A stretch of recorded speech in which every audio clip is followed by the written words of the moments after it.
Welcome to another episode of EMF Warriors, a podcast where we share the latest research and cutting-edge information on everything to do with electromagnetic fields. Solution-focused interviews, including genuine real-life stories of people affected by harmful EMFs and how they have fully recovered from their debilitating symptoms. So sit back, relax, and get ready to enjoy another episode of EMF Warriors. Hello, welcome to another EMF Warriors podcast. I am Myster Spock, and I have with me a guest that has been in the EMF issue working as a doctor for a long time up in Canada. His name is Dr. Paul Heroux. Welcome, Paul. How are you doing today? Doing fine. Thank you for being here. I know it was short notice, but your insights and your background is just incredible, and I'm really pleased to have you on our show today. If you'd like, could you give us a little background about your lab that you have been in, and even before that, like your background, I believe, in the power industry? Yes, actually, I graduated university from the Department of Physics. I'm a physicist. And then I did graduate studies in electrical engineering under the guidance of a power utility. And I worked for 11 years as a researcher in their research institute. And this is where I initially came into contact with the problem of electromagnetic fields when Nancy Wertheimer in 1979 published her first paper. And after that, I sort of was looking for scientific subjects or projects that would bring me closer to the interactions between fields and health, because I thought this was a fascinating project. Eventually, I was recruited by McGill University following an epidemiological study linking magnetic field exposure in workers to cancer between Électricité de France, Ontario Hydro, and Hydro-Québec. And so that allowed me to become a university researcher. And for a while, I did work on electrical impedance of biological tissues, trying to diagnose the state of tissues using their electrical impedance. And eventually, I gravitated towards cell work in terms of exposing them to magnetic fields.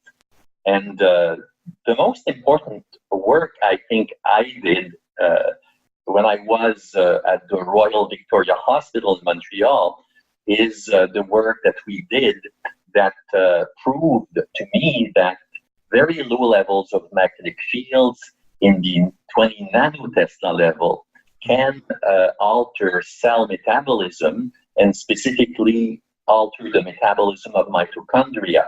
Before I started this work, I imagined, on the basis of what I would call an industrial view, that these effects would be incredibly subtle and very, very difficult to detect. And I was really stunned to realize how obvious and clear the effects were, extremely easy to demonstrate. And then over time, I gravitated to the question, why has this been ignored for so long? And of course, it took me a while to answer this question, but I had the background to think about the time I'd spent in the utilities to understand exactly how this came about. This, I would say, this view that electromagnetic fields, or magnetic fields of low frequencies in particular, do not produce any biological effects, as compared to the accurate scientific view, which is that even low levels of magnetic fields at ELF can produce effects. And then I created a system to assess the various protocols of telecommunications in relation to a variety of cell cultures. I put together a microwave waveguide with very accurate control of cell cultures, but this could never be funded. So ultimately, I had to abandon this project because there was no money to support it whatsoever. Wow. So, I went from a physicist to the engineering world, to the world of biology, to the world of medicine, to where I am now. And now I am, my title is that I'm the director of the Occupational and Environmental Health program at the Faculty of Medicine, McGill University. Wow, that's an incredible story and background you have. Like, you're probably one of the most rarest resources we have on the planet because you see both sides of the problem in your past. And the real cool thing that I heard there was that you have been looking at and investigating some of the lower level frequencies, and where, of course, modern society and a lot of the potential interactions, like with gliomas and other cancers, have been more focused on, the upper microwave bands, like between 600 megahertz to like 5 gigahertz range, with your typical like microwave oven at 2.4 gigahertz. In this range, I've read a lot of studies over the years showing different oxidative stresses, like you said, to the mitochondria and other things going on.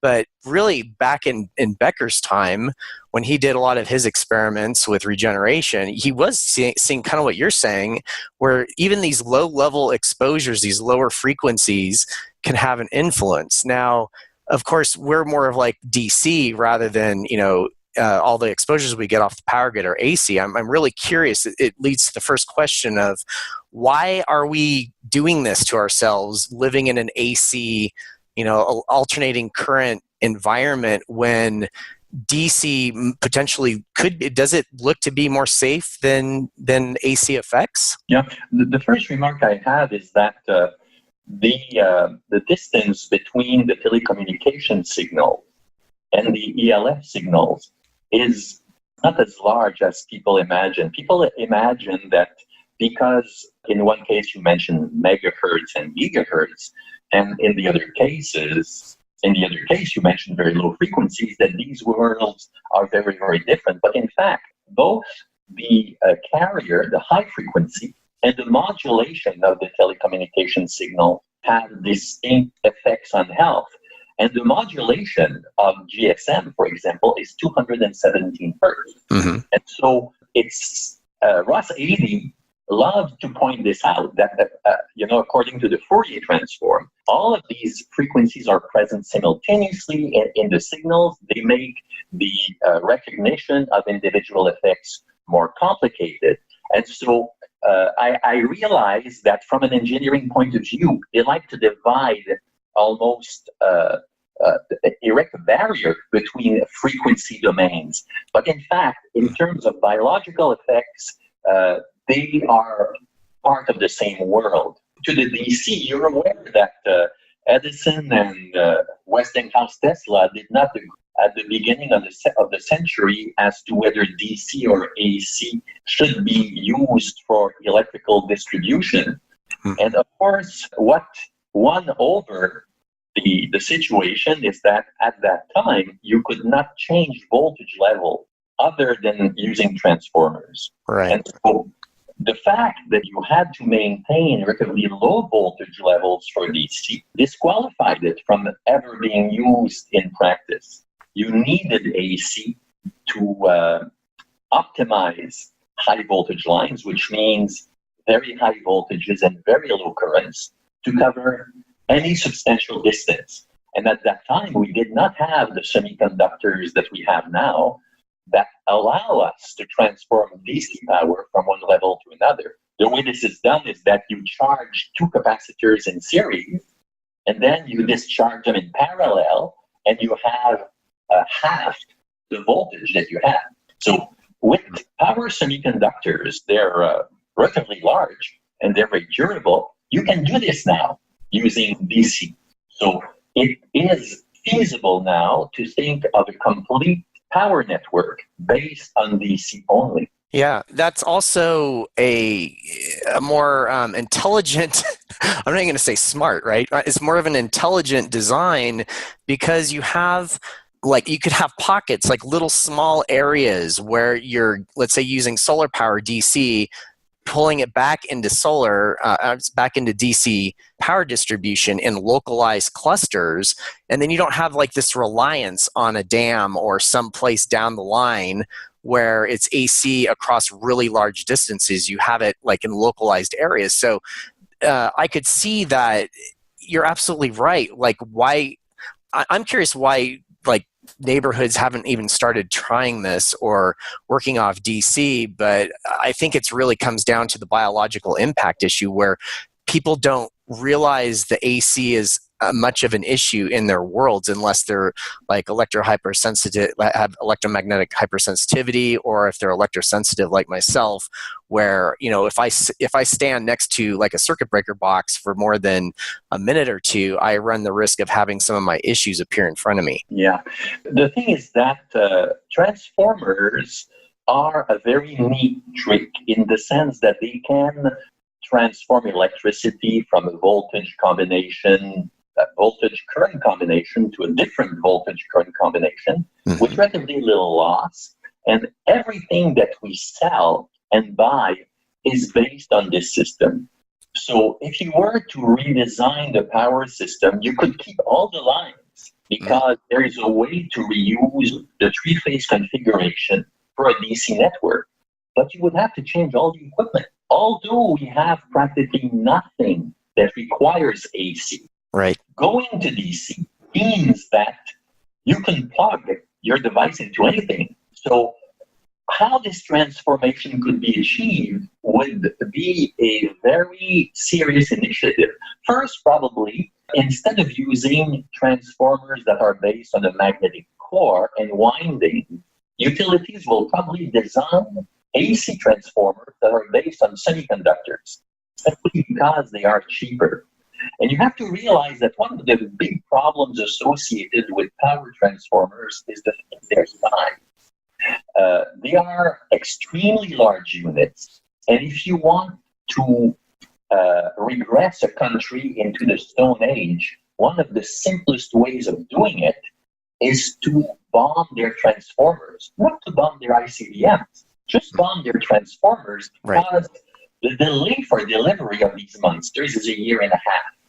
Assuming that it's an isolated order. So you can imagine what it would mean if terrorists decided to bomb a large number of transformers in the United States. It would be truly very lifestyle changing, whereas in a DC system, the way electricity would be transformed could be built into modules, in the sense that it would be a lot less vulnerable to destruction because it would be a modular system. In a sense, transformers are a little bit like the old style Swiss watch, whereas systems would be more like semiconductors, which is exactly what they are.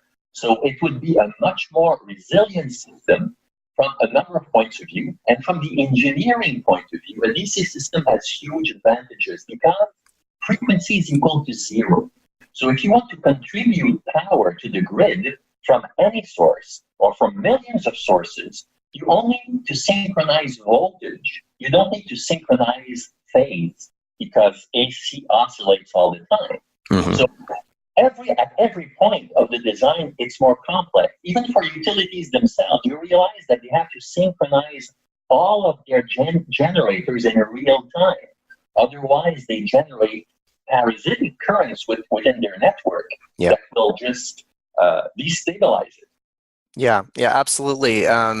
Like the fact that I don't know if you're using 60 hertz up there in Canada, but we're using it down here. And I think about how that the flow of that sine wave gets disrupted and other harmonics can get created off of it as everybody turns on their appliances or their computers and other things, creating all these other frequencies that come off it, the noise that has biological impact on us. And when, of course, in a DC system, for the listeners that aren't quite aware of the physics, it's like you're at 0 hertz at that point. So in a DC system, like you're saying, you can have all this beauty where you don't have the biological impacts as strong. And also with, like you're saying, with the semiconductors, I've read a lot on graphene recently, and graphene has very little resistance like through it. And I can just imagine where the tech's going to be going into the future with some of these new semiconductor technologies, where not only can you have potentially a DC system created, the resistance in the system might be minimized to really low. Yes, and the beauty of the DC system is that it would be completely inconspicuous from the point of view of health impacts, because the Earth already has a large static field. So any power field would be lower than the Earth's natural magnetic field. In other words, we have forever lived in a static magnetic field, whereas an AC field, whether it be at 60 hertz or at 1 gigahertz, is something entirely new in the environment. And our physiology, the mitochondria in particular, are simply not adapted to this. Yeah, absolutely. Also on the side of the chronobiology, the circadian rhythm, like under a DC system, all of our lighting throughout all of our homes and offices would have no flicker effect at that point. Mm-hmm. That's right. So like, I like, why aren't we doing it? I want it to happen. Do you have anything in your house that requires AC? Say that again? Do you have anything in your house that requires AC? No, I mean, obviously, no. Like, I want DC. Like, as a matter of fact, even at night, I have everything I use for my night lighting is all battery powered DC, lighting, just because I'm really mindful of wanting to preserve my melatonin, for instance, and not have a flicker effect. So, yeah, absolutely. Like, you're very special. I'm talking about the general population. You don't need it for your computer. You don't need it for heating. You don't need it for a motor, because you can have a local chopper to control the speed of the motor. Mm-hmm. Practically nothing that you require AC for. The only reason why it's there is that we have convenient voltage conversions with it. Now that we have the ability to make power semiconductors, this advantage disappears. And from the point of view of technical construction, transformers are heavy, huge monsters that when they break can barely be fixed. Yeah. Whereas semiconductors can be sort of pushed in on a card and removed and and fixed very easily. Yeah. It's really interesting how we've gone down this path, and it's like no one's considering updating the technology or the Powergrid technology, because there's probably many political reasons why this is happening.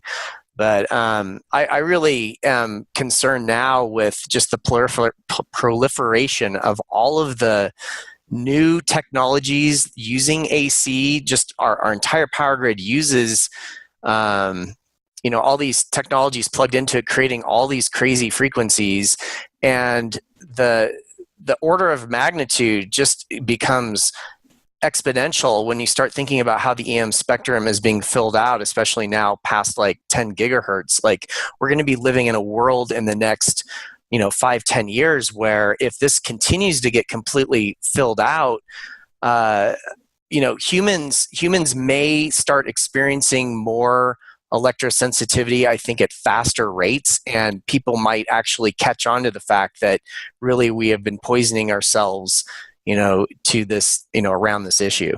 One of the big problems I feel is that in the minds of engineers, one of the visions that they have is the following. They feel, well, if at one point it seems like the biological impacts of electromagnetic fields as we're using them become too substantial, all we'll have to do is turn the switch off and modify our methods at this point in time. What they don't understand about biology is that you could irreversibly damage the living systems. And I'm not talking about only humans, I'm talking about all living systems with these fields. And turning off or changing the techniques that they use at a certain point in time might not solve the problem that was created. I don't know if you're familiar with the problem of mitochondrial coordination. Does this have to do with mitochondrial heteroplasmy, where you have more mutants appearing in cells, or a different It has to do with the fact that you have 13 genes that are still in the mitochondria. Mm-hmm. And the reason why they're there is because of the selection barrier. In other words, 99.4% of all the original genetic code of mitochondria has already migrated into the nucleus. And so the things that remain behind in mitochondria are all related to oxidative phosphorylation, the production of ATP using oxygen. But the reason why these 13 genes have remained behind are functional. In other words, it's because it works better that way. When you use electromagnetic fields and you dysregulate mitochondria, you weaken this selection barrier. And what will happen is that you increase greatly the chances that these functions will be repatriated in the nucleus. And once they're gone from mitochondria, then they won't go back. It's a one-way street. And we know from mitonuclear coordination in natural systems that if you try to reverse a tendency like that once it's been set in motion by changing back the environment, it only gets worse. In other words, what engineers don't understand is that what they're doing could be an irreversible catastrophe to the biota as a whole. Yeah, like especially this goes into, I have an 8-year-old son, and I think about all the kids that are also continuously exposed to this, and just the potential level of exposures have just become exponential, especially in the last 20, 30 years, because of just personal behaviors and the technologies they're using and how they're using it. I mean, I hear stories all the time where, okay, I've just finished playing on my tablet and now I'm putting my phone under my pillow as it's charging and I'm sleeping.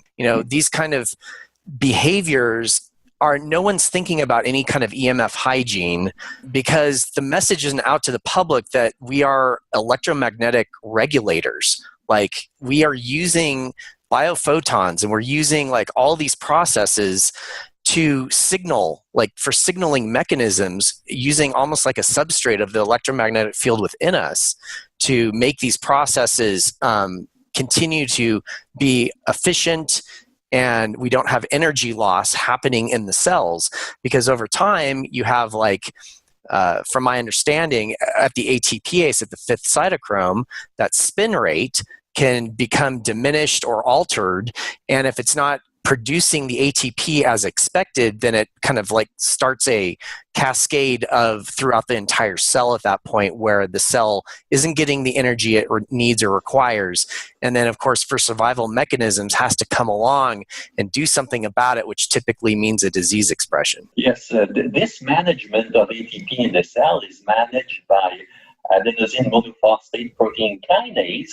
And this is an enzyme that has been honed in and perfected over the last 2 billion years. Yes. And so it's the manager of energy in the cell. When you regulate randomly such an enzyme, you are really playing with the most basic mechanism of living systems. And this is extremely dangerous, in my opinion. I think it's something that we should avoid. And what engineers want to hide is that they like to tell us, well, this is the only way that we can achieve what we're doing. But the truth is that we could distribute electricity as DC. We could distribute data using a light rather than microwave. We could use optical fiber, which is incomparably faster than wireless. In other words, it's all within a choice of methods, and they use the wrong methods simply because at the moment when they made these choices, they thought they could sell stuff quickly and rapidly. Yeah, absolutely. And also the entire shielding aspect, how, like when building biologists go in to mitigate homes, it's very hard to like rip out the wires in the walls that might have poor shielding on them. But like in newer constructions or newer materials, like we can do things much smarter to just reduce the overall field exposures from these even from the wires. Like, now you think, let's assume we go completely wired. I mean, we're still going to have to think about, even designs on the wired systems again.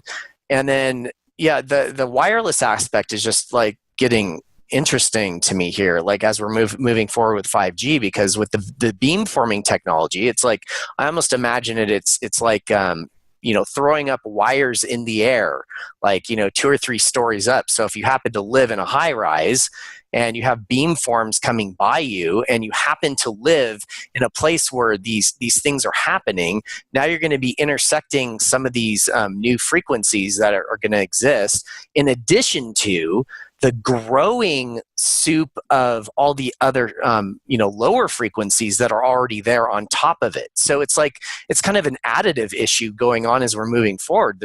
We need to find ways, and we need to like identify this and get like the engineers. Like we need more of you, Dr. Heroux. We need people that know both sides of it and will have smart solutions, because even people working in the power industry are going to have children, and they want their children to grow up and have happy, normal lives, not impacted by the stuff, you would think, if they're, they're sane, if they're sane. But the reaction of people who work for telcos or power companies when they're confronted with this type of biology-related information, they usually react very emotionally. They perceive it as an attack on their company, and they truly don't have the time to assess biology. The thing that comes the most naturally to them is simply to defend their craft and their company. And unfortunately, this is not leading to a solution. Yeah, it's exactly right. It's like I view it as like a hyper focus, and also like slices of knowledge sets that people have, because we have very intelligent people in the power industry, and very intelligent engineers, and very intelligent biochemists, and then very intelligent biophysicists that can kind of see more of the entire breadth of knowledge across all of these disciplines, that once you pull all of these people into the same room, it's going to be beneficial for all of society, because all the ramifications can be thrown on the table, and saying like, okay, we want it good for our biology, but the engineers might come back and say, well, this is really bad design for when people need to install it. So then the biophysicists come in and say, well, here's another solution. Like, there's no meeting of the minds that happen. Everybody's wedged into their own little worlds, and I think that's really at the heart of the problem. Yeah, I think that this problem has its roots in part in the structure of universities, where every faculty and every department are segmented from their neighbor. Biologists have a hard time talking to biochemists. So it's not surprised that biochemists have a hard time being understood by electrical engineers. And when you're referring to the situation of putting them in the same room, that doesn't help, because they're not in the same mind, and they don't have the time to understand what the other person has in his mind. It's truly a problem of hyper-specialization that prevents widespread understanding or sufficient understanding of a problem to act on it rationally. And the final question is, do we want to fill our environment with electromagnetic radiation to which we have no resistance, no adaptation, or do we want to use signals that we have been used to before, like visible light and static magnetic fields, to accomplish the functions that we need to accomplish as a society? Yeah, absolutely. It's like, as being in the game industry for so long, I see a lot of science fiction, and absorbed a lot of like creative insights over the years. And this is what it's kind of like to the general public. I think the entire public needs to be given this communication message across all the disciplines that we are not dealing with science fiction. This is actually really the real physics at work, and here's how the physics impact the biology, what the science is pointing to, especially like over the last like 30, 40 years, from Becker to Delgado to Marino. You go up the chain, you look at like even recently Martin Paul's work with voltage gating calcium channels, how cells can open up and get dysregulated. Like the number of processes is starting to be very detailed out. And now, like, I really hope like a huge committee, there needs to be like a big body like the World Health Organization that will be able to message it in a generalized way to the general public about the impacts, so they actually understand it's not science fiction. I mean, literally, it's like some people I've talked to about this issue, they understand like Star Trek, right? And some of the mechanisms involved with some of the science fiction technology there more than the actual physics at work in our real lives. Yeah.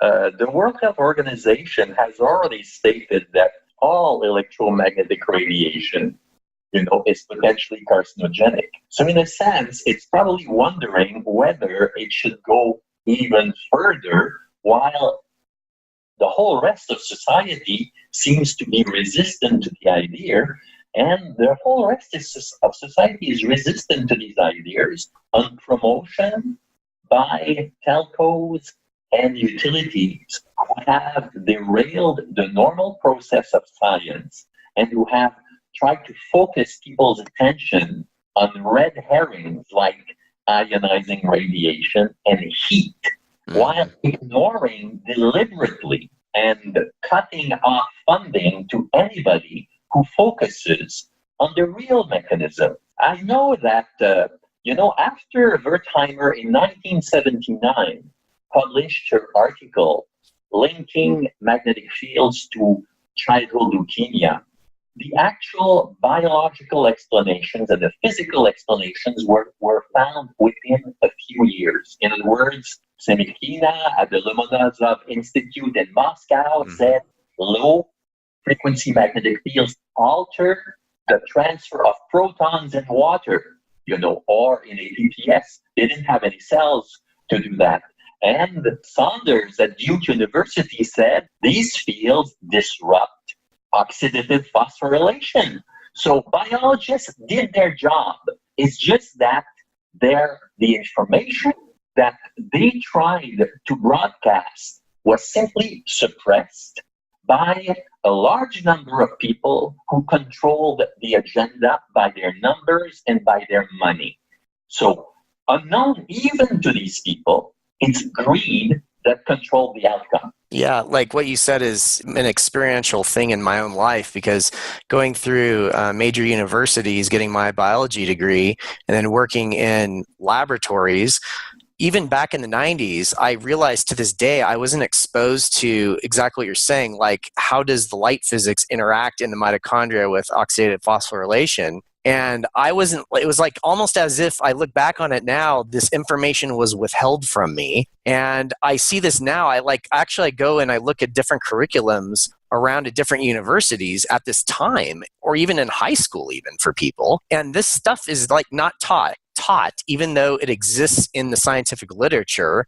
And it's really what industry uses for the backbone of their technology is the light physics to make the magic work. And like the magic, ironically, has been working inside of humans for forever, because we use, sunlight frequencies and we use the Schumann for our benefit. But even though those things are semi-taught to people, it's like the public doesn't connect the dots and see that we have been using light frequencies and we are influenced by light frequencies if we omit them. Like if you're up in Canada and you don't get sunlight for years on end, I would imagine your vitamin D status is going to be crashed. Yes, of course. I think that engineers have used the fact that electrical engineering is relatively complicated, and they have trusted that they could promote ideas with the public that are really primitive and that the public wouldn't see any difference. I don't know, in the United States, since you have the smart meters, are you billed for reactive power? I'm not sure. Actually, I'm really lucky because I haven't had a smart meter. I just moved to a new location here in Oregon, and I have an ancient analog meter that looks like it's from the 1960s off the side of my house. And I'm not sure really on that question. That's really a great question probably for Josh Del Sol, who's just launched his new platform this year, really going into all of the details with the smart meters, and a documentary that's probably going to be pretty shocking to a lot of people coming up in the next month or two here. But it might not be that shocking, and the reason is very simple. Your old meter would measure kilowatt hours, which is real power. But the reactive power, which is the power that sloshes back and forth between the network and any particular device, with the old meters was not billed at all. Now, here we have a utility, Hydro-Quebec, that has now deployed the smart meters. And on its website, it's written that we now bill you for 80% of reactive power. Now, people are wondering why their electricity bills have gone up. And when I try to explain to them is that you're being billed for reactive power. However I explain it to them, nobody really understands. They just feel our bills have gone up. The meters must be really inaccurate. But what these meters give the utility the power to do is that since nobody understands what reactive power is, they can simply automatically go to a terminal, change the 0.8 reactive power that they're billing to 0.9, and everybody's rate will instantly go up. So people don't mind things they don't understand. So since they don't understand electrical engineering to any great degree, it gives engineers a lot of power, unfortunately. Yeah, it sounds like they've built in a new algebra variable into the formula to create the output of your financial status. Yes. Wow. So in this province here, the Quebec government owns the power utility, and the profits made by the power utility go into the coffers of the government. So you can imagine that if the government needs funds, it's very tempting to automatically and remotely change these numbers in these meters. Yeah, this issue of EMFs is quite profound. I actually posted yesterday onto our EMF Warriors site. I posted an image of a bunny rabbit with about 1,000 carrots around the bunny rabbit and said, these are the dangling carrots of EMFs, but actually each of those carrots is a rabbit hole that you could fall into, because this issue just is widespread and touches every aspect of a person's life nowadays. Because it affects our biology. It has a lot of disease expression going on with it. People, it affects their finances, like we're talking about. It goes down in so many places. And also it's been around us for so many decades that I think society's just used to, this is how society is. And they don't reflect back, what was it like even 200 years ago? What was it like 500 years ago? And well, I can tell you that, how it was a long time ago. 1776 was the year of your independence, right? Yeah, that's right. Yes. In 1776, Adam Smith, you know the guy? Oh, yes, of course. He's a theoretician of capitalism. One of his major recommendations is the wealth of nations. He says, never give the merchants the power to make the rules. Because he says, these people will do anything to make a profit. And so Adam Smith believed fully in capitalism, but he didn't believe in unrestrained capitalism. So what have you done in the United States? Look at the present manager of the Federal Communications Commission. Isn't that the same guy who was in the cellular telephone industry years back? Yep. So do you listen then to Adam Smith when he says, don't give the merchants the power to make the rules? Yeah, absolutely. Like, yeah, I think about this and like that's really the big elephant in the room is it has to do with not just specific people that have the ability to implement their power, but it's everybody else that is looking just to make ends meet and their personal livelihoods. And people feel like, well, if they speak out on this issue, it might hurt profits. And if it hurts profits, it could be a conflict of interest. And then it gets down back to liability again. And then everybody's like silently running around as a bunch of elephants in the herd being controlled. And meanwhile, the health problems associated with all of these fields, I mean, I think brain cancer with cell phones is a minor thing compared to the impact that it has probably on diabetes. And probably most cancers are influenced by these fields, according to Samuel Milham. And so the health impact of this contamination of our environment are being paid. They are being paid not only in money because of increases in health costs, they're being paid by us in terms of reduced quality of life. Yeah, there's just a huge point of irony there is that imagine a society that did not have, like I always like to flip it, like a society that doesn't have EMFs, that doesn't have the light pollution, that doesn't have these biological impacts. And then you look at something like the biggest part of our federal budget is healthcare. And that budget could be completely reduced if we change. For instance, we changed our power grid. I think about that all the time. I've thought about it over the years. Like you look at Medicare here in the United States, you look at Social Security, and like all of these things, these entitlement programs that are put in place in addition to the regular healthcare systems. And if people were to live more like in nature, away from a lot of these fields and have less impacts, of course, I think we would have a much better situation and much more control over our healthcare system. And that's like, again, of course, never mentioned at all in the public ever. Like it's probably taboo for me to even say that.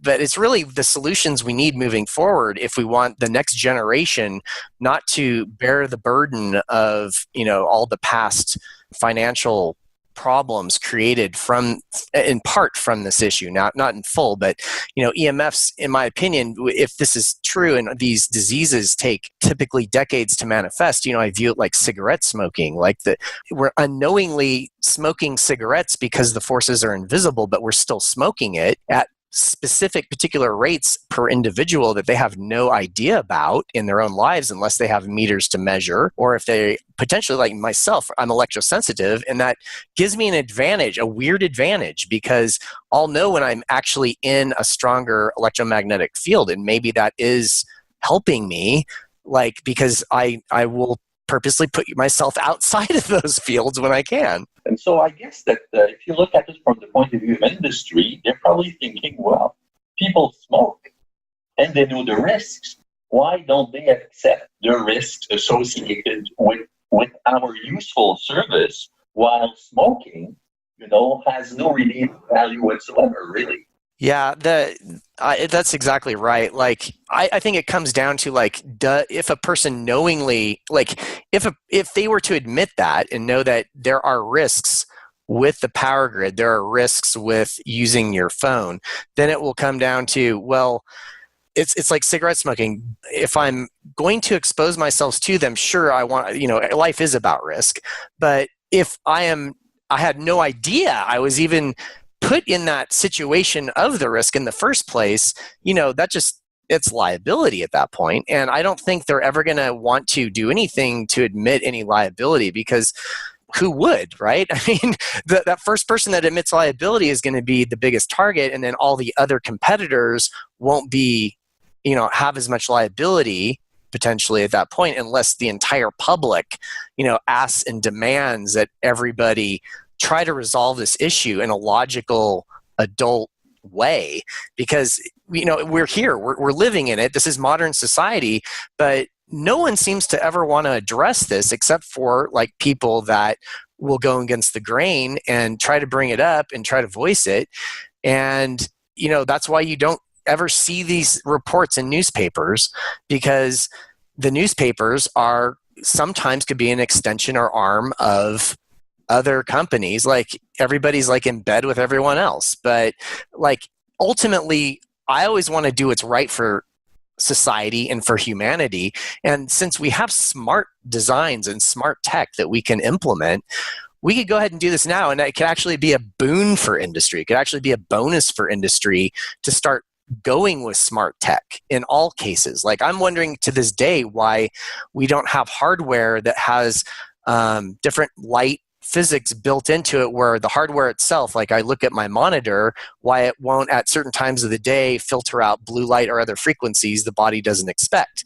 But of course, again, that goes back to, well, the people making the technology are not thinking about the biology of the people that are using the technology. That's right. In other words, for them, all that matters is this a selling point? Or is a prettier frame or a larger screen more important? And the thing about risks is that it's true that certain risks are avoidable, but given the flexibility of engineering, the risks associated with power distribution are avoidable because there is a good technical alternative, and exactly the same thing for telecommunications. You increase the emphasis on fiber optics. You use Li-Fi rather than Wi-Fi, and you stop promoting wireless because it should be used very sparingly. And this is a totally defensible technical solution toward data needs.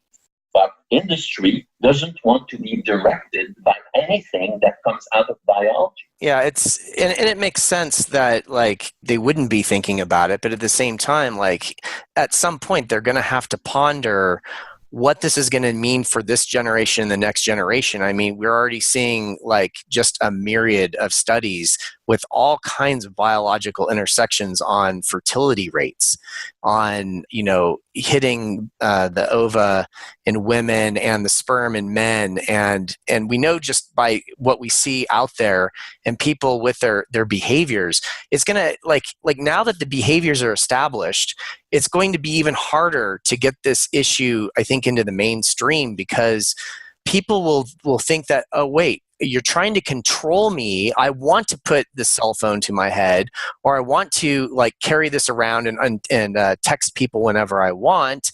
And most of these people now, it's not even the older generation. It's like the 15-year-olds that are walking around on the city streets I see daily. It's becoming a thing where it's being ingrained. These behaviors are being ingrained into them. And now I think unless we really get this issue out to the public, there will be a point of no return if the biology continues to be suppressed. Well, you're right. There will be a point of no return in the sense that electromagnetic fields reduce the probability of implantation for females. The eggs don't implant in the uterus as well. We've seen a large decrease in the quality of sperm in males. But from the point of view of industry, as long as the remaining few humans have enough strength to pull the money out of their wallet to buy the next iPhone, it's all about style, isn't it? Yeah, it is. Yeah, I was going to say it's not only just about style, it's becoming like, look at me, look at the new thing I have. And that's what it is. It's like a progression thing with like, if something is new, like there's always a messaging out there that if it's new, it must be good, rather than if it's new, why aren't we questioning what it's doing to us? And if it's new, are you actually an experiment in something new? because I think we've really been the lab rats. You know, humanity has been the lab rats with this issue for a century. So, Scott, we don't seem to find any area of disagreement between us. What are we going to do? I don't know. Well, what I'm going to do is I'm going to get this video out at some point on EMF Warriors on our podcast, and I will be interviewing on a weekly basis, I'm going out and we're finding all the researchers. We're talking to people in the community that know about the issue, just your average day person. And we're talking to more people like me that have electrosensitivities and seeing what they're doing in their lives and how it's affecting their lives. And it's such a big issue. You could talk about various aspects of this issue for days and days and days and still find new things to talk about. That's right. So I really appreciate you coming on to our show today. And if you have time sometime later on down the road later this year, I'd love to have you back on. Pleasure. All right. Thank you, Dr. Heroux. Thank you, Scott. All right. Thank you for being part of the EMF Warriors community. We look forward to bringing you our next episode. Be certain to join in discussions on our EMF Warriors closed Facebook group. And make sure you subscribe to our fortnightly newsletter to stay up to date with global developments.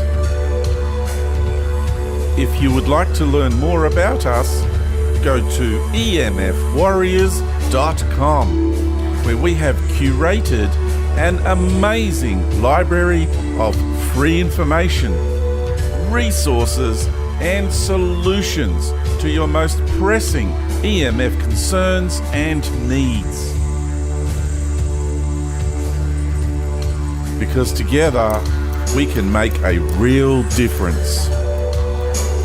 The materials and content discussed within this podcast are the opinions of host Jason Gordon-Smith and Scott Compton and guest interviews. This information is intended as general information only for listeners of this podcast. Listeners should always seek professional advice, and the content and opinions expressed in this podcast should never be construed as a substitute for professional medical advice, diagnosis, or treatment.